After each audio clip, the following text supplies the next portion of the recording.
시청자 여러분 안녕하십니까. 경향신문 이용욱입니다. 오늘부터 구교영 기자 뒤를 이어서 인물비상구 진행을 맡게 됐습니다. 제가 사실 이 프로 처음 시작할 때 이 패널로 지금 박주영 기자 앉아 계신 자리에 앉아 있었는데요. 지금 이 가운데를 앉아 보니까 이 카메라가 상당히 좀 부담스럽긴 합니다. 근데 여하튼 구교영 기자가 기반을 탄탄히 닦아왔는데 제 색깔을 좀 입혀보도록 하겠습니다.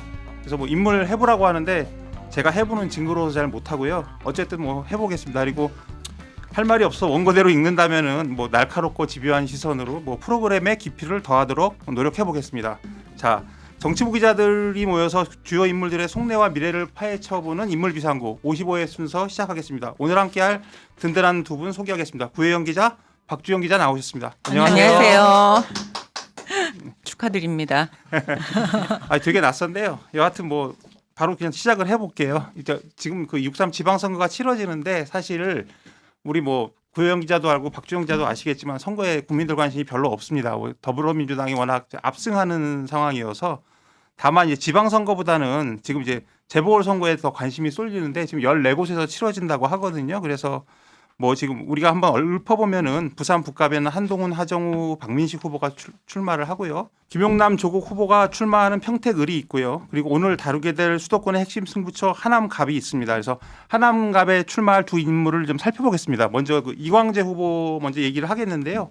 저도 이광재 후보를 보고서 이제 다소 뜻밖이었다는 평가를 들었는데 이광재 후보는 강원도지사도 지냈고 강원도에서 상당히 좀 그 기반이 있는 것으로 알려졌고 강원도지사 출마를 준비한다고 들었었어요. 근데 뜻밖에도 그 강원도지사는 우상호 전 정무수석한테 양보를 하고 그래서 좀 의아하다 이런 생각을 좀 개인적으로 했었는데요. 그래서 좀 쉬어가는 게 아니냐 이런 생각도 좀 했었습니다. 그런데 뜻밖에도 하남갑으로 간다고 해서 좀 이야기가 있었는지 좀 궁금한데 이런 흐름이 좀 감지됐던 거였던가요?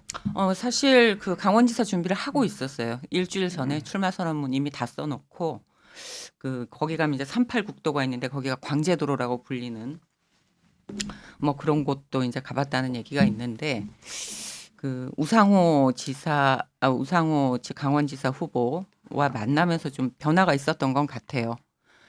여기에서 그 두 분이서 얘기를 하다가 이게 만약에 여기서 내가 경선을 하게 되면 지방선거와 재보선 자체가 친명하고 친노 대리전으로 가게 돼서 전국적으로 여파를 미치겠다. 그래서 이제 내가 물러나야 되겠다라고 해서 이제 당이 본격적으로 이제 재보선 논의를 들어갔고 이 얘기를 했습니다. 지도부가 선당후사, 핫플레이스, 소중한 인재 세 가지 키워드를 관통하는 걸 지역으로 보면 수도권인데 평택을 집요하게 권유를 했대요. 그건 사실인데 여기서 이제 조국 후보와 싸울 수가 없다. 그거는 우상호 이제 후보에게 양보했을 때 논리와 이제 거의 비슷한 거죠. 그래서 하남으로 가겠구나라고 조금 이제 그 이후로 분위기가 많이 이제 굳어진 것 같습니다. 제가 들은 거는 그 뭐 비슷한 맥락인데 제가 이광재 후보하고 좀 통화를 좀 해봤어요. 통화를 해서 얘기를 좀 들었는데 이제 본인 같은 경우는 이제 그 우상호 후보한테 이제 그 강원지사 자리를 양보를 했잖아요. 그러고 나서 당 지도부에서 전국적으로 뭐 이제 의견들을 많이 청취를 했는데 그 이광재 후보한테는 기회를 줘야 된다. 그 개인의 욕심을 버리고 당을 위해서 이렇게 움직였기 때문에 그런 의견들이 많이 들어와서 그래서 사실은 처음에 평택을 두고 이제 여론조사 같은 걸 했다고 해요. 그런데 이런 이야기를 해도 될지 모르겠지만 조국 대표보다 더 지지율이 높게 나왔다는 거예요. 그래서 이제 평택을 권유를 했는데 당에서는 아까 이제 구혜영 의원이 말씀하신 대로 거기서 이제 조국 대표하고 붙는 거는 별로 바람직하지 않다. 그 이유에 대해서는 나중에 또 이제 질문이 있으면 설명을 하겠지만 그렇게 해서 본인이 하남갑을 강하게 원해서 하남갑에 전략 공천한 것으로 압니다. 그러면 이 이야기를 이어서 이제 선당후사의 아이콘이다 뭐 이런 얘기도 있는데 이광재 후보가 사실 당 요청에 따라서 후보 지역을 여러 번 변경을 하고 뭐 험지에 나간 경험이 좀 있었죠. 그런 많았죠. 사례를 예. 좀 설명해 주시겠어요? 그러니까 이광재 후보가 이제 2011년도에 박연차게 이게 이제 정치 인생에서 저희 9년 동안 정치 활동을 이제 족쇄를 채워진 그런 사건인으로 이제 남아 있는데 그래서 이제 그 당시에 이제 박연차 게이트 때문에 강원지사직을 7개월 만에 이제 잃어버렸잖아요. 그리고 나서 나서 10년간 피선거권을 박탈당하다가 9년 만에 이제 특별 사면돼서 2020년 총선에서 강원도 원주갑에 그 민주당 후보로 출마해서 당선이 됐어요. 그래서 다시 이제 정치권으로 10년 만에 돌아온 건데 이후에 정치적 갈림길마다 당의 요구에 따라서 그 쉽지 않은 그런 판에 자신을 갖다가 자신의 몸을 던졌다 이렇게 표현할 수 있을 것 같습니다. 그래서 그 사례를 보면 2022년 지방선거에서 후보가 없다는 당의 요청에 응해서 사실은 거기 패색이 굉장히 짙었는데 강원지사에 그 출마를 했다가 김진태 지사한테 그 졌고요. 그다음에 2024년 22대 총선 때도 그 20년 넘게 살아온 종로에서 자기는 출마하겠다 그렇게 강력히 원했지만 그 자리에 이제 노무현 전 대통령의 사위인 사위죠. 곽상원 의원이 나오겠다고 하면서 노 전 대통령의 사위하고 붙는 거는 이거는 도의적으로 옳지 않다 이렇게 판단을 해서 또 그 양보를 했습니다. 그런 다음에 이제 그 차출된 것이 성남 분당 갑이었는데 여기는 또 안철수 의원이 굉장히 이렇게 많이 다져온 곳이잖아요. 그 보스 색깔이 되게 짙은 곳이고 여기서 또 패했습니다. 그리고 요번에 다시 또 6월 지방선거 앞두고 우상호 정무수석한테 넘기면서 또 불출마를 선택한 거고요. 사실 뭐 쉽지 않은 그런 선택을 계속 해왔다고 볼 수 있을 것 같습니다. 그러니까 좀 이게 뭐 아이러니하게도 본인이 원하는 데는 잘 안 되고 한 발 네. 물러서면 전략공천이라는 이름을 걸고 사실 험지에 내보내는 이런 일이 좀 잦아진 것 같아요. 지금 사례들을 보니까 그래서 이게 뭐 그거에 대해서 왜 그랬냐고 제가 좀 여쭤봤어요. 물어봤는데 뭐라고 이분이 대답을 했냐면 노무현 대통령 서거를 이분이 그때 이제 구치소에 있으면서 못 봤죠. 못 봤죠. 그러면서 이제 자기가 이제 노 대통령한테 너무 죄송하고 그랬는데 노 대통령 서거하고 나서 많은 분들이 부채의식을 갖게 되지 않았냐. 그러면서 노무현의 정신을 이어받겠다라고 사람들이 말은 많이 하지만 실제로 실천하는 사람은 많지 않다. 그럼 나라도 실천을 해야겠다. 그 노무현 정신이라는 것은 노무현 대통령이 과거에 노무현 대통령에 대해서 열혈 지지자들이 생긴 노사모가 생긴 것이 이렇게 험지에 떨어질 것이 뻔한 곳에 계속 갔던 거가 있잖아요. 네. 그리고 또 하나는 자기 하나의 개인보다는 그 우리를 함께 가는 길을 선택하는 그 길을 노무현 대통령이 먼저 보여줬다. 나는 그거를 따라서 내가 희생하고 헌신하는 삶을 살아야겠다 이런 결심을 진지하게 했기 때문에 지금 그거를 갖다 그 길을 밟고 가는 거다. 본인은 이렇게 설명을 하고 있습니다. 그 박주영 기자께서 지금 이광재 후보와 통화를 자세히 전해주셨는데 이제 구혜영 기자도 민주당 출입을 오래 하셨으니까 이광재 후보를 직접 취재하거나 뭐 실제로 만나본 적 많으시죠? 좀 어떤 네. 정치인으로 기억을 하십니까? 되게 영리하죠. 굉장히 영리하고 민주당 그 주류의 이를테면 친노, 친문, 그다음에 386 이런 정체성하고는 초선 때부터 많이 달랐어요. 그러니까 뭐 이 실용 중도라고 애둘러 얘기하는데 그때 4대 합법 철폐 투쟁에 이제 목숨 걸고 싸울 때도 그러니까 뭐 먹거리, 교육, 노인, 일자리 이런 경제 정책에 상당히 많이 그 공을 들이는 모습이라든가 그다음에 이제 협치 이런 중요성을 그때부터 되게 많이 강조를 했던 것 같아요.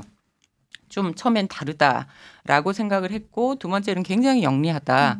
이 말에만 그치지 않아요. 예를 들면 경로당 지원법이라든가 기초노령연금법 확대라든가 이게 뭔가 이렇게 정치의 생산성 이런 걸 굉장히 중요하게 여긴다는 느낌을 많이 받았고 그다음에 세 번째는 이제 노무현의 사람답다라고 이제 느낀 게 그 어떤 유불리에 별로 이렇게 일일비하지 않는 모습 뭐 이렇게 선거 크고 작은 선거에서 승패가 갈릴 때 그 당시 열린우리당이라든가 민주당이 뭔가 이렇게 그 승패에 따라서 일일비할 때도 보면 굉장히 의연해요. 그래서 어떤 유불리라기보다는 그 이 대의명분 그리고 본인은 그 대의명분을 이 이제 먹고 사는 문제 민생 그걸 애둘러 중도실용이라고 정치권은 얘기하지만 그렇게 좀 포착했다라는 얘기를 자주 강조했거든요. 그래서 지금까지 모습을 보면 일관성 있게 그 모습을 유지하는 게 아닌가 싶습니다. 그 뭐 저도 좀 이제 저도 구혜영 기자하고 비슷한 시기에 열린우리당을 출입을 했었는데 사실 저는 이광재 의원하고 접점이 없어요.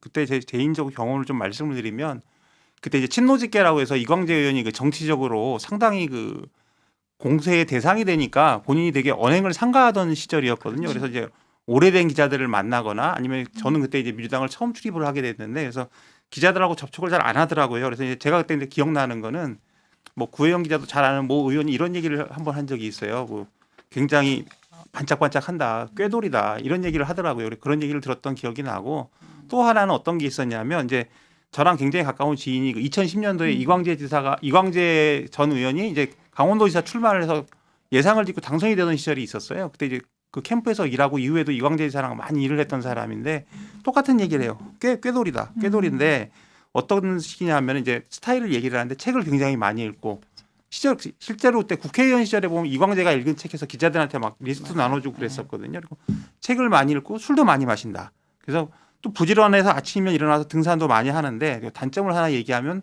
살갑지는 않답니다. 주변에. 그래서 그런 편이고 또 하나 이제 좀 재밌는 얘기를 하는 게 아이디어가 많은데 좀 숙성하지 않고 좀 브레인스토밍하지 던진대요. 그래서 국회 사무총장 할 때 사무처 직원들이 굉장히 고생을 했다. 뭐 이런 얘기를 하더라고요. 그래서 또 하나 이제 기억나는 거 이거 좀 말씀드리고 가고 싶은데 이광재 의원이 한나라당 경력이 있어요. 이거 제가 들었던 건데 이제 노무현 대통령이 야인으로 있을 때 97년 대선 때 그 신한국당에 구룡이라는 게 있었습니다. 지방 저 대선 후보. 근데 김동영 당시 이제 경선 후보 캠프에서 일을 했었고 97년 대선 때 조순 전 총리 민주당과 그 신한국당 합당으로 한나라당이 탄생을 합니다. 이때 이제 한나라당의 조순 총재 비서실의 부장으로 잠시 근무를 해요. 그래서 저희 한나라당 경력이 있습니다. 입당을 했는지는 모르겠지만 그리고 제가 그때 이제 들었던 얘기인데 이게 10년이 지나도 잊히지 않는 게 당시에 노트북이 되게 비쌌거든요. 그래서 노트북을 자꾸 사다 달라고 그래서 총재실에 노트북을 줬는데 이광재 의원이 그걸 좀 쓰다가 노무현 대통령이 이제 종로에 나간다니까 바로 그냥 이제 그 캠프로 합류하면서 노트북을 들고 갔다. 확인은 되지 않지만 이런 얘기를 했던 기억이 납니다. 이건 우스갯소리고요. 네. 자, 그러면 이제 우리가 이광재 의원 얘기를 조금 했는데 이제 입을 풀었으니까 좀 본격적으로 들어가 보도록 하겠습니다. 어쨌든 선당후사 아이콘, 뭐 직업이 전략공천자 이런 수식어가 따르는데 이광재 하남갑 후보 어떤 사람입니까? 강원도 평창군 거기서 그 7남매 중 둘째로 태어났습니다. 둘째로 태어났는데 위에 누나가 계시고 밑에 다 여동생들이었습니다. 그래서 유일한 그 아들이었는데요. 이분이 이제 어렸을 때 이제 할아버지 영향을 굉장히 많이 받았는데 할아버지가 뭐라 그러냐면 너는 해보다 네가 늦게 일어나면 네가 무슨 일을 할 수 있겠느냐 이렇게 혼을 내셨다고 해요. 그래서 할아버지가 새벽에 이제 그 논에 물을 주러 갔다 오시기 전에 자기 집 마당이랑 그다음에 신장로까지 이광재 어린 초등학생이었을 때 그걸 다 쓸어야 됐었고 또 할머니도 굉장히 그 근면검소하셔가지고 밥을 너무 배부르게 먹으면 그 게을러진다 이런 말씀을 하셔가지고 이 할아버지 할머니의 그 영향을 많이 받았다고 합니다. 그리고 저희 어렸을 때 이제 엄마는 방앗간을 운영을 하셨고요. 아버지는 공무원이셨습니다. 근데 아주 넉넉하지는 않았지만 그렇다고 아주 찢어지게 가난했던 그런 가정 환경은 아니었습니다. 그 초등학교는 평창에서 다니다가 중학교 2학년 때 아버지가 도예지로 나가라 이렇게 말씀을 하셔가지고 원주로 올라와서 혼자 그 자취를 하면서 원주 중학교, 원주 고등학교를 졸업을 했는데 이 시절에 원주 중학교 때 사실 이렇게 많은 책도 많이 읽었고 사상적으로도 깨우치는 계기가 됐었는데요. 그 이유가 뭐냐면 1970년대에 원주가 제야 운동이 굉장히 활발했던 지역이거든요. 그래서 뭐 지학순 주교라든가 장일순 사회운동 맞아요. 예. 그다음 김지아 시인이 다 원주를 그 활동 무대로 해서 그 활동을 하셨던 분들이기 때문에 근데 이제 당시 이광재 그 중학생 이광재 학생이 그 장일순 선생의 동생인 장화순 선생의 아들하고 이제 친구였어요. 그래서 그 집에 이제 놀러 가고 그러면 그 저하고 인터뷰했을 때도 그 말씀을 하셨는데 책이 너무 많아가지고 굉장히 놀랬고 맨날 그 친구 집에 놀러 가서 책을 많이 읽었다. 그러면서 당시에 그분들의 영향으로 진보의 가치를 자기는 뼛속 깊이 그렇게 새기게 됐다. 이런 말씀도 하셨습니다. 그러고 나서 이분이 이제 연대 화학공학과 들어갔잖아요. 그리고 나서 이제 원래는 이제 학생 운동을 안 하고 좀 피해 보려고 하다가 결국은 그 본인의 피가 부르는 대로 했던 게 이제 그 대학생들의 학생 운동 연합 기관지인 백만합도 여기 편집장을 했습니다. 그리고 나서 그 이후에 굉장히 많이 논란이 됐었잖아요. 군입대를 피하기 위해서 그 오른손 검지손가락을 잘랐다. 이거에 대해서 뭐 이제 이야기가 자꾸 바뀐다 해서 이제 공격도 당하기도 했는데 있는데 이것이 2005년도 병역 기피 논란으로 되게 확대가 됐는데 뭐라고 이걸 설명을 했냐면 학생 운동을 하면 군에 가는 즉시 보안사에 끌려가 가지고 고문을 받고 그러면은 그 학생 운동했던 같이 했던 애들 불어 이러면은 불 수밖에 없는 그러면 동지들이 잡힐 수밖에 없는 그래서 어쩔 수 없이 그렇게 할 수밖에 없었다 이런 설명을 했습니다. 그래서 이제 학생 운동을 하다가 이제 1986년 그 수배가 내려졌고 그것을 피해서 충남 천안의 공장에 갔고 그 다음에 부산에 있는 주물 공장에 또 들어갔거든요. 거기서 이제 노동자로 일할 때 처음 노무현 대통령을 만나게 됩니다. 부산의 재야 인사들이 모여서 강연회를 하는 자리에서 당시 부산에서 인권 변호사 활동을 했던 노 대통령하고 스치듯 인사를 한 게 처음이었고요. 그리고 나서 이제 그 이광재 학생은 보안사 요원들한테 체포가 됐고 서울 남영동 대공분실에서 그 거의 한 달가량 그 정확하게는 20여일간 조사를 받고 구속이 됐습니다. 이때 좀 참 흥미로운 이야기가 있는데 이제 이분이 많이 인터뷰에서 언급했던 내용이에요. 당시 자신을 조사했던 수사관이 마지막 날 수사 끝나고 나서 조사 끝나고 나서 마지막 날 탕수육하고 소주를 갖다가 사주면서 내가 고3인 아들이 있는데 광재야 너처럼 그 좋은 명문대에 들어가려면 공부를 어떻게 해야 하는 거냐. 그 이야기를 들으면서 아니 나를 이렇게 고문을 하고 학생들을 데려다 모질게 대하고 재야인사들을 데려다 그렇게 혹독하게 모질게 대했던 사람도 누군가한테는 평범한 아버지구나 이런 생각을 했다고 합니다. 어쨌든 그때 그래서 징역 2년에 집행유예 3년을 선고받았고요. 이후에 뭐 이제 뭐 그 노무현 대통령을 따라서 무슨 뭐 청와대 들어 국정상황실장도 하고 그랬지만 나중에는 2004년도 제17대 국회의원 선거에서 열린우리당 소속으로 태백, 영월, 평창, 정선 선거구에서 출마를 해서 현역 지역구 국회의원인 한나라당 김용학 후보를 꼽고 당선돼서 국회에 처음 입성을 했습니다. 그리고 전국적으로 민주당이 참패했던 제18대 국회의원 선거에서도 나서가지고 그 재선에 성공을 했었고요. 그러다가 이제 뭐 다 아시겠지만 2009년 민주당을 덮쳤던 박연차 게이트 이걸로 해서 수사받고 또 나중에 그 징역형을 받았습니다. 징역 6월에 집행유예 2년인가요? 예, 그렇게 받아서 이제 정치권을 오랫동안 떠나 있었습니다. 자, 이제 그 박주현 기자가 이광재 후보 말씀을 하셨는데 이제 이광재 후보가 어쨌든 빼놓을 수 없는 이름이 노무현이라는 이름 그렇죠. 석자인데요. 그래서 네. 어쨌든 젊은 시절에 보좌진으로 합류를 했는데 어떤 참모였는지 그리고 이제 우리가 뭐 좌의정 우광재 이런 말을 하잖아요. 그래서 여기서 이제 저희가 그 안희정 전 지사에 대한 어떤 그 과거 사건에 대한 거는 빼고 참모로서 평가만 좀 하겠습니다. 그래서 그 차이점 그런 건 좀 어떻게 구혜영 기자 좀 설명을 해주세요. 그 노무현의 사람들의 공통적으로 얘기하는 게 있어요. 그러니까 좌정통, 중품성, 우실용. 여기에서 정통은 이제 민주화 운동의 어떤 역사성 이런 걸 이제 상징하는 인물이 저기 안희정 전 지사였고 중품성이라고 하면 이른바 이호철 수석을 중심으로 한 부산파들. 그다음에 이제 우실용이라고 하면 이제 이광재로 대표되는 실용인데 안희정 지사가 쓴 담금질이라는 책과 그다음에 이제 두 사람의 얘기를 들어보면 처음에는 그렇게 좀 뜨악했다고 해요. 소개를 했을 때 93년도에 노무현 전 대통령이 이제 그 어디였죠? 부총재로 선출됐을 때 새정치국민회의 부총재로 선출됐었을 때 돈이 없고 이제 이러니까 그 전에 이제 선거에서 떨어지고 나서 그 이제 이광재 이 후보를 데리고 왔는데 안희정 전 지사가 처음엔 떠겠다는 거예요. 결이 너무 다르니까. 근데 이 어찌됐든 이 혈통주의에 가까운 이 너무 정체성, 정통성만 강조하다 보면 큰 일을 못한다라는 문제의식이 이제 좀 먹혔고 통했고 실제로 이광재 지사가 데리고 온 인물이 처음에는 결에 맞지 않아도 나중에 합류하고 나면 개혁주의자가 되고 노무현 대통령의 뜻을 따르는 그런 사람으로 이제 변하더라. 그래서 어찌됐든 큰 꿈을 꾸는 노무현 캠프, 노무현 대통령 전 대통령을 도울 수 있는 같은 동업자이기는 하지만 안희정과 이제 이광재는 굉장히 이제 역할이 달랐다라는 걸 서로 나중에 인정하게 됐다고 해요. 나중에 이제 뭐 그때는 뭐 데리고 온 사람을 두고 이제 두 분이 많이 싸우기도 했다고 하는데 여하튼 그 지방자치실무연구소 거기에서 합류하면서 만나서 맺었던 인연이 서로 역할은 좀 달랐지만 결이 다른 동업자였지만 뭐 서로 이렇게 다른 역할을 하면서 잘 맺고 왔다고 합니다. 네.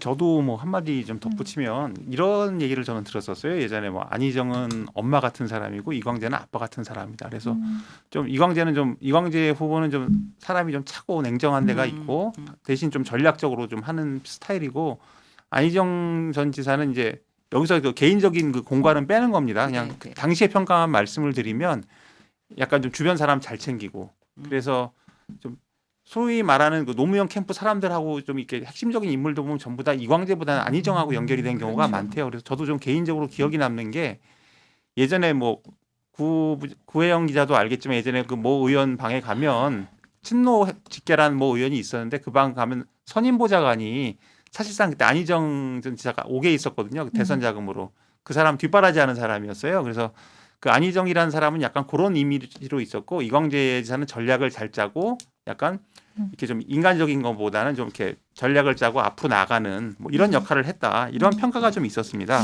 그 에피소드가 굉장히 실용적인 마인드 에피소드가 딱 간단하게 두 개가 있는데요. 96년도에 이제 노무현 전 대통령이 종로에서 패배한 이후에 다들 망연자실에 있고 그럴 때 이광재 지사가 종로에 소꿉동무라는 카페를 맞아요. 차립니다. 음. 여의도에 있다가 집도 종로로 옮기게 하고 그다음에 2002년 민주당 대선 경선 때도 강릉에 그때 모 대의원이 결혼식을 마쳤는데 봉고차로 강릉까지 가서 그 결혼식 멤버 5명을 데려와서 결국은 강원 경선에서 노무현 후보가 7표로 이기는데 지대한 공헌을 했죠. 그래서 이런 좀 실무적으로 집행하고 본인의 꿈도 그랬었잖아요. 책 제목도 있지만 30대는 정도전, 40대는 이성계. 이게 기획자, 30대는 기획자, 40대는 집행자. 좀 뭐 이런 식으로 본인의 역할도 이렇게 끊임없이 이제 진전시켰지만 실제 일을 해나가는 과정에서도 좀 이렇게 실무적으로 이렇게 움직이는 그런 좀 역할을 많이 맡았던 것 같아요. 그때 소꿉동무 그거 차렸을 때도 사실은 노무현 대통령이 더 이상 계속 떨어지니까 이제는 정치 그만해야겠다. 이제 난 끝났다라고 한 거를 갖다 그리고 이제 이광재 지금 후보한테 그 가까운 분이 너도 이제 자꾸 노무현 따라다니면 네 인생도 망가지니까 이제 그만 따라다녀라 그러면서 목돈을 줬다는 거예요. 근데 그 돈으로 그 소꿉 동물을 차려가지고 노무현 대통령을 다시 붙잡은 것도 이광재 후보더라고요. 굉장히 전략적인 네. 사람으로 네, 이제 네. 저도 사실 제가 강원 경선 얘기는 좀 처음 들었는데 상당히 재밌는 얘기가 많네요. 그래서 여하튼 이렇게 좀 꾀돌이고 뭐 머릿속에 전략이 가득 찬 사람이지만 이분도 정치적 그 굴곡 같은 거는 좀 있잖아요. 그래서 20대 대선 경선 때 출마했다가 이제 중도 사퇴하고 정세균 전 총리를 지지했는데 맞아요. 요거는 어떤 배경에서 정세균 총리를 지지하게 된 걸까요? 일단 두 분의 인연이 각별한 게 있죠. 국정상황실장을 이광재 그 후보가 맡았을 때 정세균 그때 당시 대표하고 산자부 장관도 하고 스타일이 또 두 분이 비슷하다고 서로 인정해요. 합리적이고. 이념적으로는 그런 그쵸? 측면이 좀 보이네요. 네, 그리고 나중에 뭐 여러 가지 이제 이광재 선배가 시도했던 싱크탱크나 본인이 했었던 여러 곳에 고문을 많이 맡았고요. 그다음에 뭐 어찌됐든 그 정치 철학이라든가 그런 캐릭터 이런 부분 정치적 인연 이런 성향에 대한 것 때문에 서로 이제 좀 많이 챙기고 끌어주고 또 노무현 재단 이사장 할 때도 정세균 전 총리가 이사장 할 때도 많이 이제 도와드리고 좀 그랬던 것이 처음에 이제 단일화 선언을 하고 이렇게 나중에 지원하게 됐는데 이제 나중에 얘기 들어보면 이광재 당시 후보 쪽에서는 왜 그런 얘기를 해가지고 지지해주고 그랬냐라고 좀 원망도 했다고 해요. 그 제가 들은 거로는 당시 토론회도 몇 차례 3차례인가 했고 그다음에 이제 당 내부적으로 여론조사도 했고 그래서 이광재 후보 입장에서는 당시 경선에서 자기가 진 거다. 정세균 후보한테 진 거다. 그렇게 이야기를 합니다.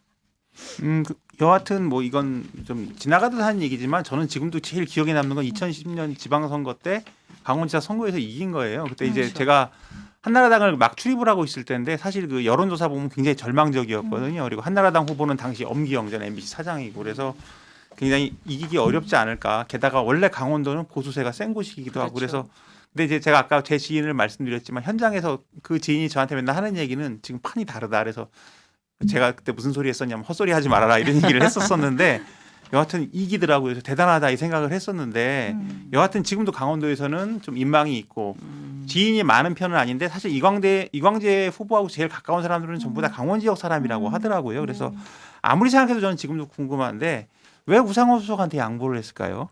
김경수 지사도 많이 걱정을 했던 것 같아요. 이게 친문 친명으로 가게 되면 본인은 이제 친문 정체성보다는 친노 정체성이 이제 강하다고 얘기를 해왔지만 여하튼 지금 이재명 대통령을 중심으로 안고 이제 그 개파와 약간 비명으로 분류가 되지 않습니까?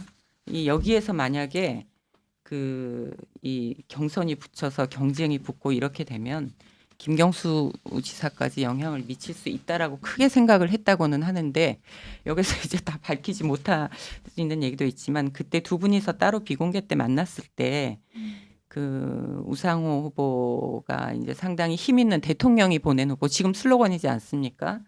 이제 그런 부분을 강조하는 거 보고 본인이 이제 더 이상 나갈 수가 없겠다라는 생각을 했다고 해요. 저도 이제 그 생각을 좀 해봤는데 이제 저는 그 생각까지는 안 했는데 사실 이광재 후보가 친노이긴 하지만 친문 이미지는 거의 없잖아요. 그렇죠. 근데 지금 사람들은 이광재 하면 친노니까 당연히 친문으로 받아들일 것이고 그럼 지금 당에서 일고 있는 뭐 이재명 뭐 소위 유시민 그 작가가 말했던 뭐 자기는 올드 이재명이고 뭐 이러면서 네. 이제 서로 친문과 친명이 붙는 이런 구도가 지금 굉장히 당에서는 시끄럽게 벌어지고 있는데 그런 고려하에서 이걸 양보를 했다면 좀 납득이 가는 부분이 좀 있습니다. 그렇죠. 이광재 후보가 사실은 정말 자기가 나가려고 오랫동안 준비했던 곳은 지금 뭐 보궐선거 지역이 아니어서 그렇지만 분당갑이거든요. 안철수 의원하고 붙어가지고 떨어졌었잖아요. 그런데 그 이후에도 자기가 이제 분당갑에 다음에 나올 것을 대비를 해서 뭐 그 분당 지역의 그 고도 제한 문제라든가 이런 것들을 앞장서서 다 해결을 했다는 거예요. 그런데 이제 이번에 이제 어쨌든 강원지사 나올 준비를 하고 있다가 양보를 했는데 본인 생각으로는 도지사 하는 것보다는 국회 들어가는 것이 더 낫겠다 이런 판단도 작용을 한 걸로 보입니다. 그러니까 본인이 이게 3선이기는 해도 8년이 안 돼요. 국회의원 임기 그쵸. 다 채우면. 그러니까 재선 임기를 다 채운 의원들보다 적은데 이게 정치권의 논리로 보면 이게 너무 변방에 있었기 때문에 이게 스킨십의 문제라든가 지금 이광재 후보의 단점으로 지적되고 있는 문제들이 중앙정치권에 너무 없었기 때문에 변방 이미지가 강하고 이런 부분에 대한 본인의 결핍, 갈증 이런 것도 있지 않았나 싶습니다. 그것도 새로운 분석이네요. 제가 좀 사실 요새 열린우리당을 안 본 지가 좀 오래돼가지고 저도 여기 나오면서 공부를 좀 하고 나왔습니다. 사실은. 근데 여하튼 좀 그럼 인맥 얘기를 좀 해보면 여하튼 그 조국 대표하고 개인적으로 연이 있는지는 전 잘 모르겠으나 큰 틀에서 보면 이제 친문과 뭐 친명 요 구도가 좀 부담스러웠을 것으로 보여요. 구혜영 기자의 이야기를 들어보니 여하튼 이광재 후보가 아무리 좀 변방 정치인이지만 3선을 했고 친노 핵심 정치인이었기 때문에 그 민주당에서나 내지는 지금 여권에서 좀 인맥이 좀 있지 않을까 하는데 어떤 사람이 있습니까? 지금 가까이 그렇게 많지는 않아요. 아까 말씀드렸던 것처럼 이 중앙 정치를 많이 안 했기 때문에 당내에서는 한병도 오늘 원내대표로 추대됐죠. 굉장히 친하고 어느 정도로 친하냐 하면 사실 지난번 총선 공천 때 전략 공관위 간사였었어요. 한병도 원내대표가 정말 물심양면으로 이광재 공천을 위해서 밤낮을 안 가리고 뛰고 그다음에 공천을 안 주려고 하는 그런 거를 공관위원장의 망치를 뺐을 정도로 한병도 그때 당시 간사가 애를 많이 썼어요. 지금 분당갑이 마치 당이 준 것처럼 돼 있지만 분당을 줄 때도 본인이 먼저 깃발을 꽂았는데 그동안에 이제 많이 뭐 됐죠. 종로뿐만이 아니라 세종도 거론이 됐었어요. 균형 발전을 좀 같이 기획에 참여했기 때문에. 저 한병도 의원 얘기하니까 사실 저도 좀 들었는데 저는 그냥 딱 한 가지로 얘기하더라고요. 한병도 의원이 별명이 한잔노잖아요. 그렇죠. 술을 못 먹는다고. 근데 이광재 후보는 그렇게 술을 많이 마신답니다. 그래서 술을 그렇게 많이 먹는데 술 한 잔도 못 먹는 한병도 의원하고 어떻게 그렇게 친한지 모르겠다. 그러면서 저도 들은 얘기는 뭐냐면 이광재 후보가 국회에 이제 나와 있을 때 자기가 국회에 부탁할 거 있으면 전부 다 한병도 의원한테 부탁을 했다. 둘이 17대부터 그렇게 친했다. 이렇게 얘기를 하더라고요. 그리고 이제 이왕 이제 인맥을 얘기하다 보니까 이건 진짜 그냥 농담식 얘기인데 닮은 꼴 정치인이 있잖아요. 최재선 전 청와대 정무수석. 저도 정말 닮았어요. 사석에서 보면 잠깐 헷갈릴 때도 있는데 좀 헷갈릴 법 어떻게 좀 보셨어요? 좀 사진 비교 좀 해보셨습니까? 저는 그렇게 닮은 것 같지 않은데 뭐 저기 뭐 이광재 그 전 지사 쪽에 좀 더 얼굴이 갸름하다. 그리고 그렇게들 이야기를 하는데 이제 본인들한테 물어봤을 때는 뭐 그 아마 앵커한테 제가 여쭤봐도 똑같은 반응을 하실 것 같은데 누구나 닮지 않았냐라면 내가 더 잘생겼지라는 반응을 하고 있다고 합니다. 두 사람이 이제 저는 이광재 후보는 사실 잘 모르고 최혜성 정무수석은 이제 기자들하고 좀 접촉을 하니까 조금 알 듯 모를 듯하는 관계인데 둘이 스타일이 많이 다르죠. 실제로 많이 정치 다르죠. 스타일은. 많이 다르고 이게 에피소드들이 두 분이 닮은 에피소드들이 많아요. 최재성 전 의원이 잘 가는 식당이 있었는데 그 식당 주인이 한 달 동안 계속 잘해주더래요. 그래서 나중에 아유 이광재 저 의원님 오늘은 다른 거 드시네요 하니까 이제 최재성 전 의원이 기분 나빠가지고 이 얘기를 또 이광재 후보한테 얘기하고 국회 앞에서도 뭐 이제 서로 인사하고 이러는데 지인들이 헷갈리는 경우도 많았고 해프닝이 있었고 결정적으로 이게 실제 있었던 일인지는 모르겠는데 모 언론사에 그 데스크가 이제 말진 기자한테 당시에 워낙 잘 나가던 사람이었으니까 이광재 의원을 인터뷰하라고 보내왔는데 인터뷰를 1시간쯤 하고 왔대요. 근데 기사를 보니까 이게 이광재 인터뷰 기사가 아닌 거예요. 최재성 의원을 만나고 와서 쓴 거라는 거여서 다시 이제 막 인터뷰했다는 이건 뭐 사실인지는 모르겠는데 그럴 정도로 에피소드가 좀 많았다고 합니다. 그 인맥하고 닮은 꼴 이야기를 하셨으니까 사실 이제 조국 후보하고 이제 붙기 싫다라고 해서 이제 평택을 지지율도 더 높게 나왔다는데 거기를 피한 거잖아요. 그러면은 조국 후보를 왜 피하느냐라는 의문이 생길 수 있잖아요. 그런데 이제 이분 말씀은 생각이 조국 대표하고 같지는 않다. 같지는 않지만 경쟁하는 건 아닌 것 같다. 그 이유는 어쨌든 뭐 조국 대표가 이제 검찰 개혁에 앞장섰고 이재명 정부 탄생을 위해서 노력을 했고 또 이제 그 얼마 전에 이제 민주당과 합당 논의도 있었던 당이고 당 대표고 그런 거 플러스 이제 여담으로 조정래 작가 잘 아시잖아요. 그 태백산맥의 조정래 작가가 후원회장을 그 여태껏 딱 3명의 정치인의 후원회장을 했대요. 그 한 사람이 이재명 대통령이 성남시장일 때 성남시장 후원회장을 했고 후보일 때 성남시장 후보일 때 그 후원회장을 했고 조국 후보가 이제 조국 신당 만들 때 그 후원회장을 했고 그다음에 자기가 2024년에 분당갑에 출마를 할 때 그 후원회장을 했다. 이렇게 겹치는 인물인데 자기가 어떻게 그 사람이랑 경쟁을 하냐 이렇게 얘기를 하더라고요. 이건 또 좀 알려지지 않은 얘기네요. 예. 그 여하튼 저는 좀 이런 생각을 좀 했습니다. 조국 대표라는 사람이 굉장히 좀 그 부담되는 상황이잖아요. 이겨도 부담이 되고 만약에 지게 되면 지는 대로 그냥 뭐 정치적 내산이 그렇죠. 있겠지만은 본인이 만약에 이기게 되면 이기는 걸로 또 이겼다고도 논란이 될 거예요. 왜냐하면 조국 대표는 어떤 그 친문 세력의 상징이기도 하기 때문에 그 사람하고 붙는 대결 구도가 만들어지는 자체가 좀 부담스럽지 않았을까 이런 생각을 좀 해봅니다. 그리고 이제 우리가 좀 계속 선거 얘기를 지나가다 보면 이광재 후보는 하남의 연고가 하나도 없는데요. 하남 시민 입장에서 갑자기 왜 우리 동네냐 이렇게 물을 수밖에 없거든요. 그래서 이광재 후보가 어쨌든 내가 왜 나왔는지를 설득시키는 게 본인이 해결해야 할 과제가 아닌가. 이런 생각이 드는데 실제로 좀 하남 민심은 어떻습니까? 뭐 지금 그 여론조사 결과는 이광재 후보가 더 높게 나오는 거 이제 얼마 전에 이제 언론 보도가 나왔었는데요. 그렇게 조금 더 높게 나오는 걸로 나오고 있고 그리고 이제 요즘에 이제 그 각 언론사들이 이제 그 지역 진짜 청취를 한다고 하면서 이제 시장 같은 데 돌아다니잖아요. 거기서는 또 이제 그 사람들 얘기를 들을 때 반반인 것 같다 이렇게 이야기를 하고 있습니다. 예. 당에서는 지금 어떻게 보고 있어요? 하남이 컨셉을? 일단 지역적인 특성의 한 20% 정도가 강원도민들이 있다고 해요. 그러니까 강원도에서 내려올 때 경기도의 관문이 한쪽은 구리, 한쪽은 하남. 그래서 서울인 줄 알고 강원도에 사시는 분들이 내려왔다가 이제 불빛을 보고 서울인 줄 알고 왔는데 정착했다라는 말이 있을 정도로 이제 구리하고 하남이 일단은 그래서 한 20% 정도의 강원도가 있고 이광재 후보한테 아주 불리한 아니죠. 판은 아니네요. 그리고 또 호남 향후회가 어느 지역마다 다 힘이 강하지만 하남이 이제 또 특히 강하다고 해요.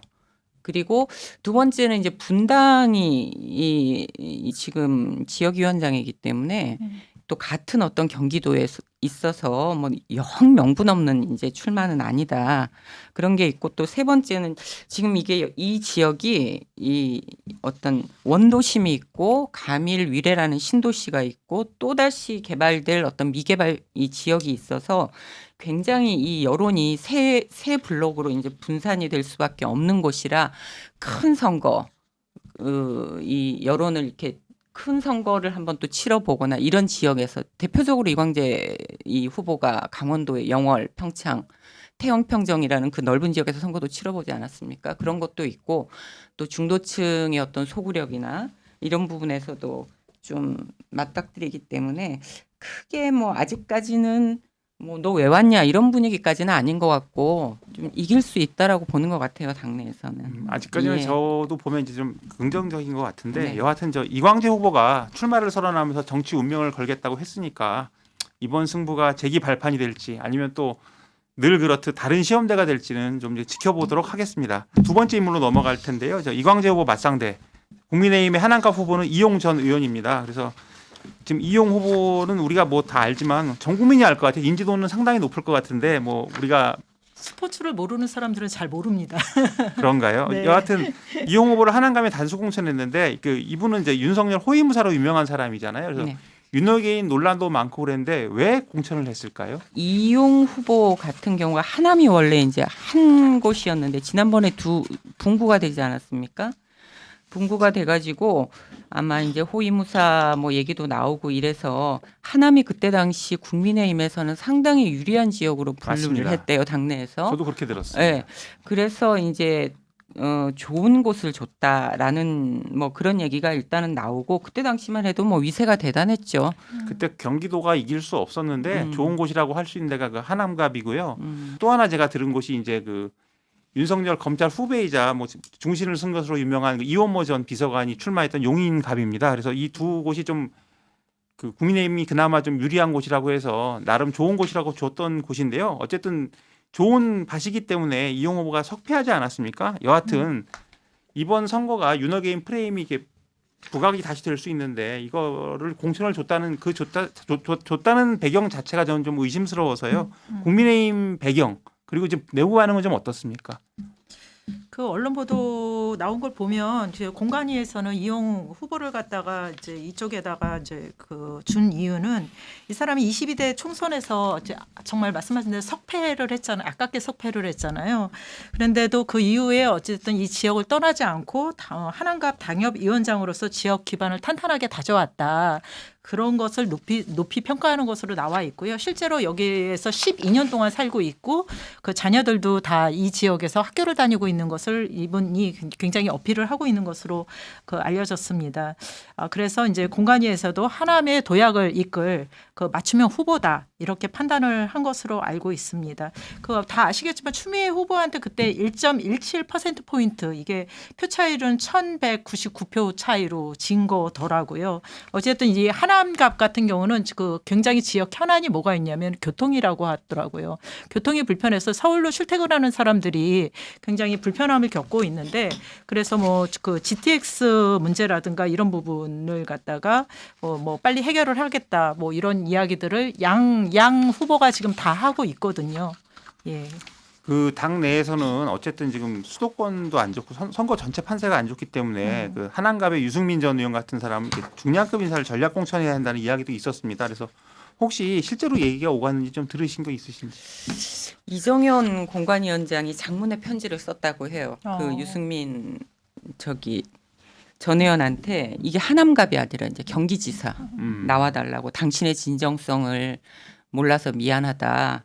아주 간곡하게 장문의 편지를 썼다고 하는데 여기에 유승민 전 의원이 답은 안 하고 측근을 보내서 완곡한 거절 의사를 표현했다고 해요. 그래서 들리는 말에 따르면 공관이나 지도부들도 화가 무지 났다고 하는데 지금 뭐 유승민 전 의원 같은 경우는 뭐 경기지사뿐만이 아니라 하남갑이 여기도 포함해서 현재 당 상황에서는 출마할 가능성이 전혀 없다라는 게 확인이 됐기 때문에 이 하남갑까지는 이게 실제로 거론했다거나 뭐 이렇게 얘기가 나오는 것 같지는 실제로 않습니다. 그 유승민 전 의원 측에서도 이제 당에 공식 요청이 없었다. 네. 그리고 이제 그 주변에 있는 사람들 이야기는 당이 진정성을 보이지 않았다. 그런데 어떻게 나온다고 하냐 이렇게 그렇죠. 이야기하거든요. 저도 이제 그 말씀을 하니까 박주영 기자 말씀하신 것도 좀 저는 그렇게 생각을 했었는데 구혜영 기자가 얘기했던 정보는 사실 제가 듣지를 못했고요. 다만 유승민 전 의원을 보면 굉장히 좀 까칠하고 되게 좀 원칙주의자이신 측면이 있어요. 그래서 지금 이런 당 상황에서 받아들이기가 어려울 것이고 실제로 또 국민의힘이라는 곳이 어떤 곳이냐면 좋은 게 좋은 거고 형님 동생 하는 그런 분위기입니다. 그래서 유승민 전 의원 자체가 좀 약간 까칠하고 다가가기 어려운 사람이다 이런 느낌이 있어서 과연 국민의힘에서 이정현 공관위원장 그랬을 수 있어요. 왜냐하면 옛날에 둘이서 친박을 같이 했었기 때문에 그렇죠. 박근혜 전 대통령을 같이 모셨었기 때문에 둘의 관계를 감안하면 이정현 전 의원은 분명히 편지를 보냈을 수도 있다고 봐요. 그런데 다만 장동영이나 이런 당 전체를 봤을 때는 국민의힘이 지금 정상이 아니잖아요. 그래서 이 사람들이 과연 유승민에게 던졌을까 이런 좀 저는 개인적 의문을 좀 근데 가져보긴 저는 했습니다. 저기 정말 궁금한 게 두 분한테도 의견을 묻고 싶은 게 그거예요. 유승민 전 의원이 뭐 보수 재건에 이제 자기가 이제 앞장서겠다라는 식의 말씀은 하셨잖아요. 하시는데 진짜 뭐 언론 접촉도 잘 안 하고 뭐 이렇게 전면에 나서는 것도 없고 그러면서 뭘 하시겠다는 건지 저는 사실 좀 개인적으로 굉장히 궁금하거든요. 그냥 제가 추론을 좀 해보면요. 유승민 전 의원 같은 경우는 되게 좀 그 모양을 따지세요. 모양을 따지고 소위 말하는 가오 이런 걸 좀 보시는 분으로 저는 사료가 돼요. 그래서 지금 당에서 분명히 와서 무릎 꿇고 도와달란 말을 했을 사람도 없고요. 아까 이정현 공관위원장 얘기했지만 그건 아마 두 사람의 관계일 겁니다. 있자면. 그래서 와서 무릎 꿇고 도와달라고 해도 할까 말까인데 그런 게 전혀 없었을 것으로 생각이 되고요. 또 지금 당 상황에서 들어와 봐야 본인이 할 수 있는 게 별로 없지 않겠습니까? 그러니까 차라리 안 들어오고 지금은 그냥 관망한다 이런 느낌이 있고 저도 뭐 요새 연락을 해본 건 아니지만 그런 상황에서 여기 들어와 봐야 지금 뭐 독배를 마신다고 하잖아요. 근데 이 독배 그렇죠. 정도가 아니라 이건 바로 먹으면 즉사하는 사약 수준이기 때문에 유승민 전 의원이 과연 여기 들어올 수 있을까 이런 좀 개인적인 생각은 좀 해봤습니다. 굉장한 스타일리스트죠. 아 진짜 접촉이 너무 어려운 정치인입니다. 예전에는 기자들하고 접촉을 안 한 건 아닌데요. 저도 이렇게 뭐 저는 진짜 오래 봤는데 그분이 배지 달기 전에 예전에 이회창 총재 시절에 여의도 연구소장을 했었어요. 그래서 예전에 한나라당 당사의 그 7층에 여의도 연구소장 자리가 있었는데 제가 그 방에 매일 올라갔었거든요. 근데 인간적으로 좀 이렇게 좀 많이 살가운 스타일은 아니죠. 여하튼 폼생폼사 스타일이시기 때문에 지금 이 국민의힘의 모습을 보고 들어올 확률은 좀 없지 않았을까 이런 개인적 생각을 좀 해봅니다. 여하튼 지금 이용 의원 얘기를 하는데 이용 의원이 어쨌든 윤회 호위무사에서 이제 윤석열 체포영장 집행 때 관저도 지키고 했어요. 그런데 어쨌든 윤회교인 프레임이 좀 부담되지 않았을까요? 국민의힘은 어땠다고 보십니까? 내부적으로? 지금 뭐 윤호개인 프레임 자체를 부담스러워하는 것 같지 않아요. 장동혁 지도부는. 그렇죠. 네, 전혀 그런 것 같지 않고 오히려 지방선거 이후를 보고 전열을 정비하고 있는 것이 아닌가 하는 의심을 할 정도로 너무 의식을 하지 않고 있는 것 같아서 오히려 이거는 장동혁 대표한테 진짜 어쩌자고 이런 공천을 하는지 좀 묻고 싶은 뭐 좀 그런 생각이 드네요. 특히 수도권 같은 경우는 중도 합리적인 유권자들이 많기 때문에 다른 어떤 지역보다 이 부담을 가져야 하고 성찰을 해야 함에도 불구하고 지금 공천하는 거 보면 그렇죠. 뭐 여러 곳에 비판 그냥 귀 닫고 있다는 뭐 생각이 드네요. 다 저기 윤 어게인을 외치고 있는 그렇게 분류되는 사람들을 공천을 계속 하고 있기 때문에 정말 정말 귀를 닫고 있다 이런 느낌을 주고 있습니다. 저는 이제 그냥 국민의힘을 제가 좀 출입을 했었으니까 제가 아는 지인들한테 전화를 해서 이거 시쳇말로 좀 미친 거 아니냐 이렇게 얘기를 했었는데 이런 말을 하더라고요. 그러니까 일단 국민의힘 의원들을 만나보면 민주당하고 많이 다릅니다. 고민이 없어요. 편하게 살았기 때문에 평생. 그래서 지금 공천도 원칙이 있는 게 아니고 뭐 윤어게인 이런 게 부담스러운 것보다 그냥 윤어게인을 딛고 다른 후보를 뽑아서 막 발굴하는 그 자체가 이 사람들은 귀찮은 거 아닌가. 그래서 썼던 사람 쓰고 또 쓰고. 그래서 이정현 공관위원장이 약간 좀 이상한 말을 많이 했지만 막 바꾸려고 했는데 결국은 다 현역 지자체장의 공천이 그대로 됐잖아요. 그래서 지금 생각하는 건 저는 이런 것 같아요. 기댈 곳은 인지도하고 지역적 기반밖에 없는데 그렇죠. 그럼 현역 의원만한 사람이 어디 있는가? 근데 문제는 당 지도부는 뭐 딴 나라에 있는 거 같이 보이지만 이제 실질적으로 이제 선거를 해야 되잖아요. 했을 때 이제 수도권은 굉장히 중도층도 많고 이런데 이분들이 과연 이렇게 친윤 뭐 윤 어게인을 외치는 사람들한테 표를 줄 것인가? 이건 좀 회의적으로밖에 볼 수 없을 것 같거든요. 타당한 지적이신데요. 이제 국민의힘 자체는 아마 수도권을 포기했을 것이고 아까 말씀드렸듯이 이제 좋은 게 좋은 거 편하게 가자 뭐 이런 게 작용한 게 아닌가. 아니 그래서 이용 후보 같은 경우도 어쨌든 본인은 이제 당선이 돼야 되니까 그래서 이제 친윤 프레임에서 좀 벗어나려고 자기는 현장 밀착형 저 정치인이다 이런 걸 굉장히 어필하는 것으로 알려졌습니다. 자 그럼 우리가 지금 이용 후보가 예. 적합한 후보인지 하고 국민의힘이 왜 이렇게 엇나가는지 얘기를 하다 보니까 지금 이용 후보에서 약간 얘기가 벗어났는데요. 네. 여하튼 이용 후보가 어떤 사람인지 체육계에서 굉장히 유명한 사람이라고 하는데 어떤 사람입니까? 그러게요. 저도 이제 이 스포츠는 잘 모르지만 우리 굉장히 불모지나 다름없던 이 뭐 봅슬레이나 스켈레톤 이런 데서 국가대표 감독으로 8년 동안 활동하고 또 본인도 선수였고 그렇죠. 묘지 선수이기도 선수. 했고요. 그래서 고향은 전주에서 이남 중에 장남으로 태어났고 원래 중학교 때는 씨름을 했었다고 해요. 그러다가 고등학교 때는 또 레슬링으로 전향하고 그 부상을 입은 이후에 고등학교 때 루지 국가대표 선발전에서 이제 출전한 이후에 이 종목 국가대표로 활동을 하고 나가노 동계올림픽에서도 출전했고 그다음에 2010년 밴쿠버 동계올림픽 때는 한국 유일한 루지 선수로 뭐 출전해서 뭐 32대를 기록하기는 했지만 아무튼 이 불모지의 경기나 다름없는 이런 종목에서 독보적인 좀 활동을 했던 그런 뭐 국가대표 선수 출신 정치인으로 지금 알려져 있습니다. 동계올림픽 밴쿠버 동계올림픽 이후에는 현역에서 은퇴를 해서 서울에서 휘문중고등학교에서 봅슬레이 스켈레톤 팀 감독으로 있다가 나중에 또 국가대표 감독으로 부임을 하고 소치 동계올림픽, 평창 동계올림픽 국가대표팀 감독을 연달아 맡았습니다. 그러니까 평창 동계올림픽에서 활동했기 때문에 이광재 뭐 지사와도 굳이 맞춰보면 이 정치는 아니지만 이렇게 좀 이력에서 치는 부분이 좀 있지 않나 싶기도 합니다. 정치 이전에 이제 경력만 보면은 좀 이런데요. 아주 뭐 그 선수 시절보다 감독 시절의 성과가 더 이제 훌륭했었던 그런 그 분으로 좀 평가가 좀 되고 있네요. 그래서 아무래도 그런 불모지에서 메달을 이제 따내는 뭐 그런 기적은 좀 일궈냈지만 이 비인기 종목이기 때문에 이게 뭐 여러 가지 여의치가 않아서 좀 지도자 입장에서 내가 할 수 있는 일이 더 이상 없다.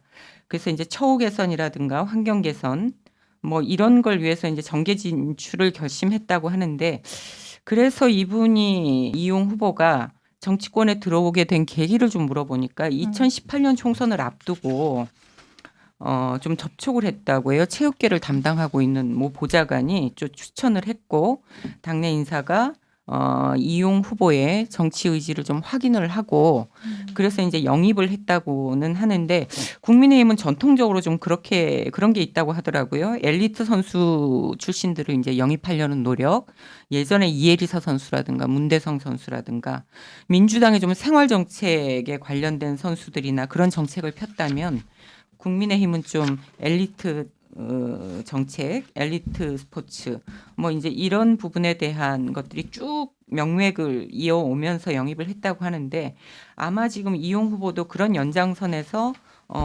정치권에 좀 입성하지 않았는가 싶습니다. 그래서 들어와서 윤석열 정치권에 입성한 이후에 윤석열 그때 당선인 뭐 수행실장도 하고 인수위에서도 맡았고 21대 국회에서는 비례대표 18번을 받아서 국회의원으로 활동을 하고 지금 한한갑 후보가 된 그런 인물입니다. 저도 이제 뭐 구혜영 기자 얘기를 좀 들었는데 그 최측근 뭐 윤석열의 최측근 이렇게 얘기를 하는데 그럼 어떻게 윤석열과 그렇게 막역하게 되는가 이런 의문을 좀 갖게 되더라고요. 혹시 좀 뭐 취재가 아니, 되실 바가 있는지.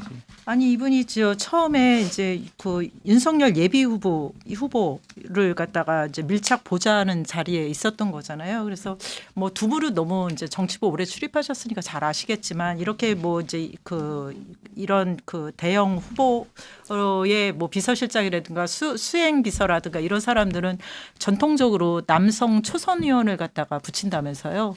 예, 그게 전통이고 거기에다가 이제 플러스 좀 더 해석을 여기에 더 덧붙이자면 어쨌든 그 스포츠 선수, 운동 선수 출신이니까 잘 호의를 하지 않을까. 아, 굉장히 타당한 지적인 것 같습니다. 그런 네. 모양도 있을 거. 이분이 뭐 덩치가 아주 크거나 그러진 않은데 그 뭐 그렇게 해석할 수도 있을 것 같습니다. 그래서 실제로 한 국민의힘 인사는 뭐라 그랬냐면 그 이용 의원이 쌀매 볼모지인 그 대한민국에서 뚝심과 열정으로 기적을 일궈냈다. 그래서 그런 긍정 에너지가 당시 윤석열 대통령 당선인이 됐을 때 이 국회의원이 한 얘기인데 정권 교체 열망에 힘을 보탤 것으로 믿었다. 이렇게 이야기를 했습니다. 아, 그 얘기하니까 저도 좀 붙이고 싶은 얘기가 그 윤석열 이제 호위무사 지금 그렇게 부르지만 네. 이 대선 후보 시절에 이제 수행실장을 했잖아요. 그 네. 수행실장 할 때만 해도 그렇게 막 호위무사할 정도로 가까운 사이는 아니었다 이런 이제 관측이 있고요. 당시 좀 재미있는 일화가 있었는데 물론 언론에 약간 나오기도 했었습니다. 2021년 12월에 그러니까 윤석열 대선 후보 시절이죠. 그때 이제 김영삼 전 대통령 추도식을 가는 영상이 잡혔었는데요.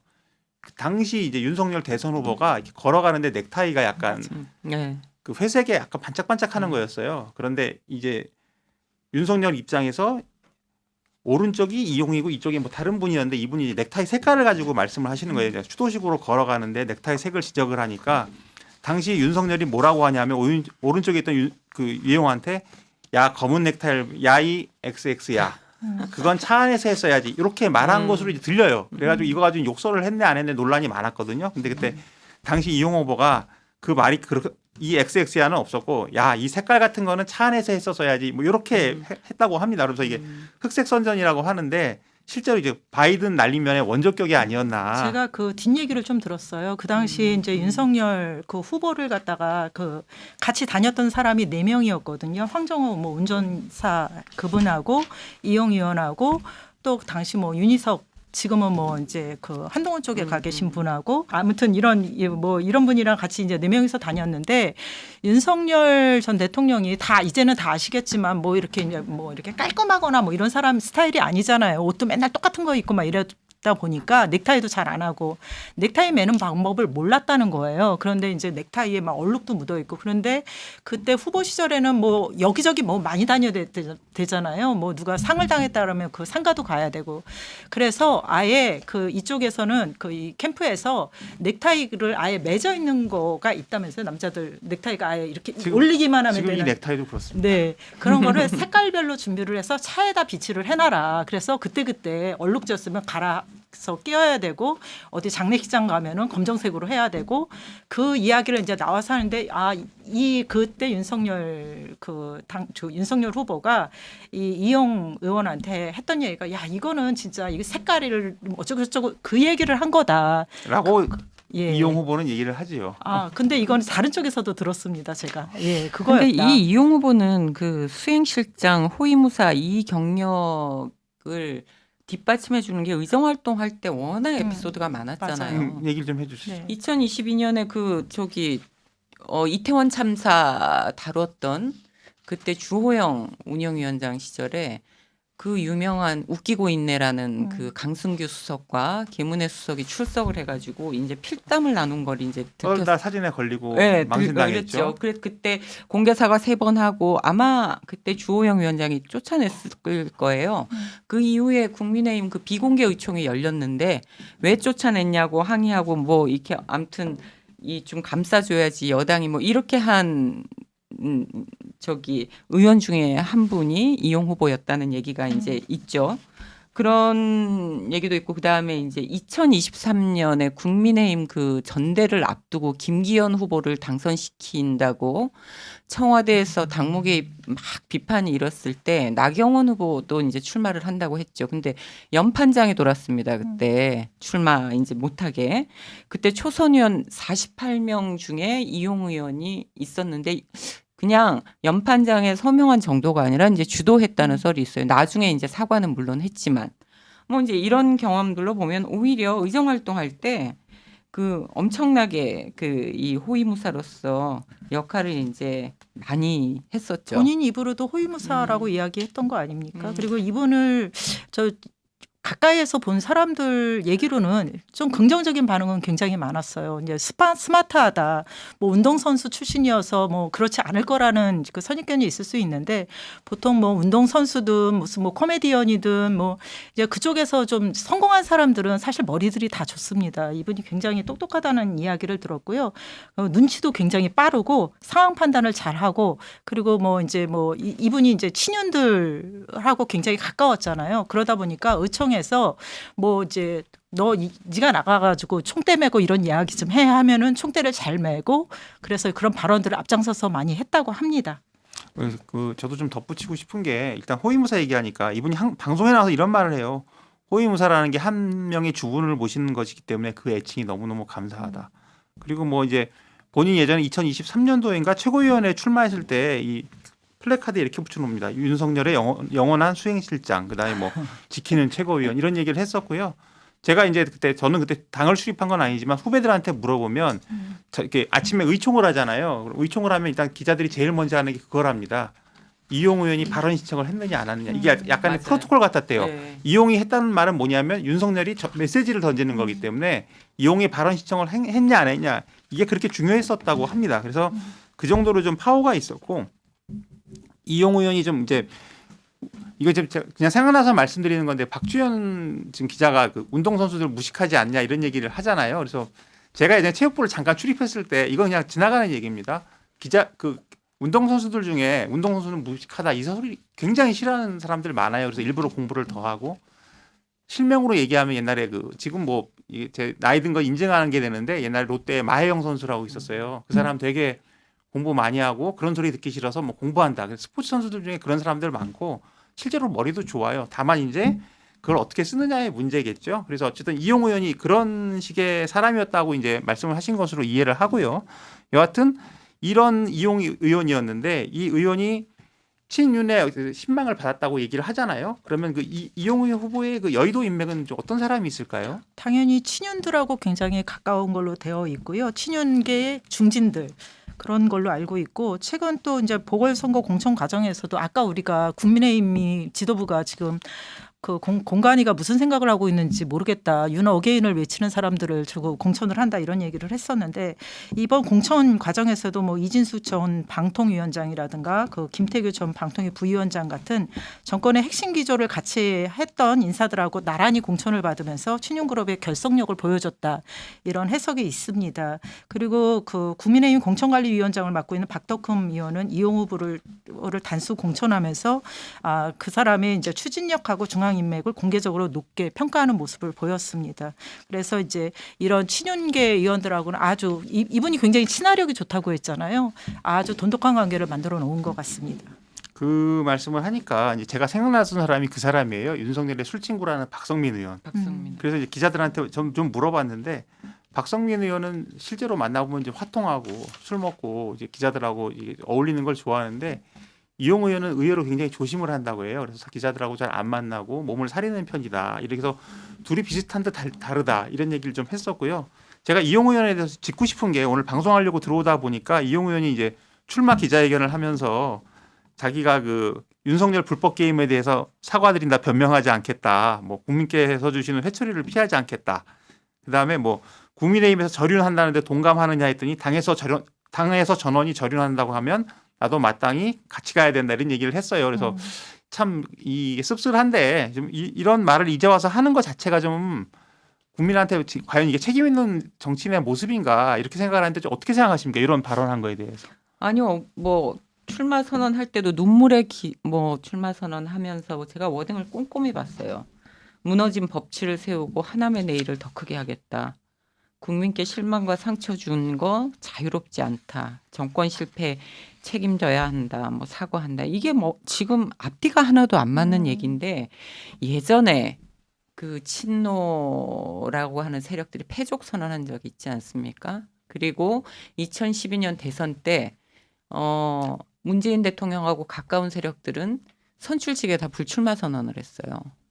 적어도 국민의 참정권과 이런 거를 생각을 한다면 이렇게 이 내란 세력 혹은 내란 방조 이런 걸로 인해서 이 우리 사회를 완전히 퇴행시켜 놓은 이 세력들이 국민의 선택을 받겠다고 이렇게 나서는 것 자체도 너무나 비상식적인 일이고 출마 선언을 하면서 무너진 법치를 세우겠다라는 말을 어떻게 할 수가 있는 건지 저는 좀 이해가 잘 안 됩니다. 저도 구혜영 기자 의견에 100% 동감을 하면서 저는 이런 생각을 했습니다. 정진석 전 실장이 뭐 출마 선언을 하면서 욕을 자기가 많이 먹으니까 추경호도 되는데 추경호도 했는데 나는 왜 안 되냐 뭐 이런 얘기도 하잖아요. 그래서 야 이런 무책임한 사람들이 어떻게 한동안 이 나라를 책임졌었나 생각을 하면 좀 아득한 생각이 들더라고요.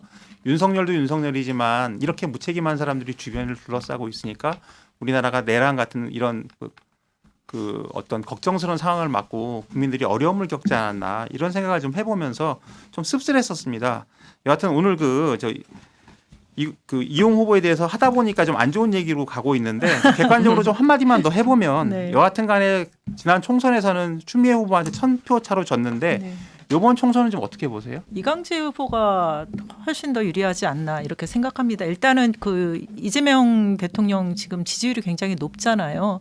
그렇고 뭐 추미애 여기 한안갑 국회의원이었던 추미애 전 장관 같은 경우는 이제 경기지사 출마하고 그러고 이제 이쪽 이광재 후보 같은 경우도 사실 거물 정치인이잖아요. 그리고 분당갑이나 강원도 분당갑도 자기가 떨어졌는데 그렇게 챙겼고 강원도 일대는 자기가 강원지사였든 뭐였든 거기 떨어져 있을 때든 강원도 예산을 엄청 많이 따냈거든요.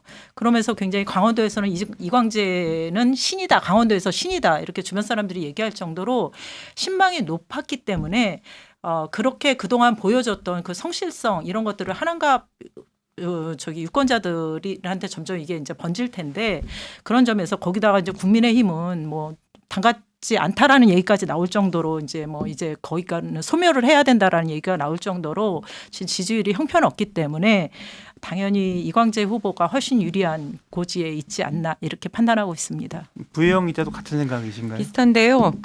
이 지역 하남갑 여론조사 결과가 이제 어젠가 하나 나오지 않았습니까? 네. 보면은 이게 후보 지지율에서는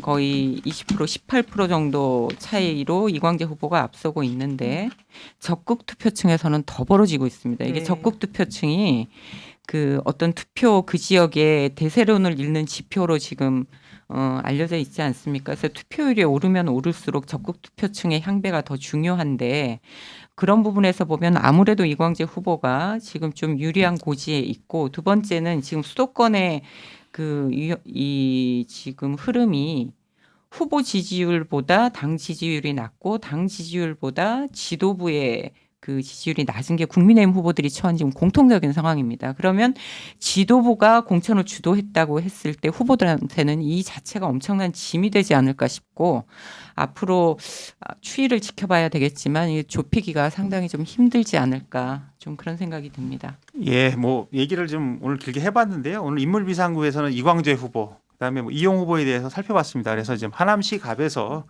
누가 시민의 부름을 받게 될지 이제 관심을 갖고 한번 지켜보도록 하겠습니다. 자, 인물비상구의 시그니처죠. 한 줄 논평으로 오늘 이야기를 마무리해 볼까 이렇게 던지려고 하는데 저도 맨날 이거 방송 박주현 기자 자리에 앉아 있으면서 이거 고민하느라고 일주일이 갔어요. 그래서 자, 오늘 한번 한 줄 논평으로 좀 이야기를 마무리 좀 해볼까요? 먼저 박주현 기자부터 말씀해 주시죠. 좀 아직까지 생각을 정리를 하지 못했는데 어쨌든 이광재 후보는 진심이다. 굉장히 성실하게 자기 지역구를 많이 챙겨왔다. 그리고 많이 실천을 해왔다. 그리고 이제 선당후사에서 보여주듯이 자기가 생각한 것을 실천하려고 노력하는 정치인이다. 이렇게 좀 후한 메시지를 주고 싶고요. 이용 후보 같은 경우는 측근 주변에 있는 사람들한테는 굉장히 인간적으로 좋은 평가를 받고 있지만 어쨌든 윤석열 전 대통령의 호위무사를 자처했던 분이니까 윤석열의 호위무사다. 이렇게 정리를 하고 싶습니다. 자, 구혜영 기자는 어떻게 말씀하시겠습니까? 이광재 후보가 원래 별명이 워커홀릭이고 취미가 나라 걱정이에요. 예, 앉으면 이제 그런 얘기하는데 나라 걱정을 얘기하려고 하다가 이게 좀 너무 한 것 같아서 저는 비탈이다. 이광재는. 이광재 후보 뭐 책이나 그다음에 본인 워딩을 보면 비탈 얘기를 참 많이 하거든요. 비탈길을 걷는 사람은 뒤를 돌아보지 않고 한 걸음 한 걸음 내딛는다. 평지는 이제 기계나 다른 사람들한테 손을 빌려서 관리할 수 있지만 그 비탈은 자기가 흘린 땀만으로 결실을 이룬다라고 이제 하는 얘기들을 많이 해요. 그리고 땀 흘려 일하고 배신하지 않는 것이 비탈이다. 그래서 이광재 후보가 뭐 여러 가지 선당 후사든지 여러 가지 우여곡절도 많이 이제 겪은 정치인이기는 한데 이번 하남 갑이 가장 본인한테 보람 있는 비탈이 되기를 바란다는 의미에서 비탈이다 이렇게 좀 얘기해 보고 싶고요. 이용 후보 같은 경우도 저도 호위무사를 생각했는데 좀 덕담을 한다면 국민을 위한 호위무사로 다시 태어나라 이렇게 주문하고 싶지만 또 유윤핵관이라는 것도 좀 생각해 봤습니다. 이게 민주당에서 얘기하는 유 이재명이 아니라 분파의 개념으로서의 유가 아니라 정말 아직 여전히 윤석열의 그림자 윤석열의 어떤 그늘에서 벗어나지 못하고 있는 일련의 현상을 또 상징하는 후보이기 때문에 그런 의미에서 저는 유윤핵관이다라고 좀 생각을 했는데 이 뭐 덕담을 또 안 할 수가 없어서 그러니까 국민을 위한 호위무사로 한 가지 이광재 전 지사 관련해 가지고 요 얘기는 좀 하고 싶은데 이광재 전 지사가 이제 안양구치소에 있을 때 노무현 대통령 서거하셨잖아요. 근데 이제 서거 전에 그날 새벽 이제 자기가 깬 게 새벽 3시였대요. 이제 노 대통령이 그때 뭐 이제 그 뉴스를 완전히 다 장식을 했었잖아요. 검찰 조사 받고 뭐 이러면서. 근데 노 대통령이 꿈에 나타나셔가지고 그렇게 울더라는 거예요. 그래서 자기가 이제 잠에서 깨서 보니까 새벽 3시였고 그래서 마음이 불안해서 자다 깨다를 반복을 했는데 그로부터 이제 몇 시간 후에 서거 소식을 들었다. 이 이야기를 하고 있거든요. 어쨌든 그래서 이제 이광재 후보 같은 경우 이제 선당 후사의 모습도 보이고 자기 원칙을 지키면서 살아가려고 노력하는 거 아닌가 이런 생각이 듭니다. 자, 저 두 분과 얘기를 나누는데요. 자, 본격 정치인 사담의 인물비상구는 여러분과 함께하는 프로그램입니다. 제가 오늘 처음 진행을 해봤는데 가운데 앉아서 얘기를 하려니까 상당히 좀 낯설긴 한데요. 여하튼 잘 진행해 보도록 하겠습니다. 그리고 이제 앞으로 저희 여러분들께서 보고 싶고 듣고 싶은 정치인이 있으시다면 저희 유튜브 경향TV 커뮤니티에 들어오셔서 이름을 적어주시면 저희가 적극 반영해서 방송하도록 하겠습니다. 지금까지 구혜영 박주연 기자와 함께했습니다. 오늘도 함께해 주신 여러분 감사합니다. 네, 고맙습니다.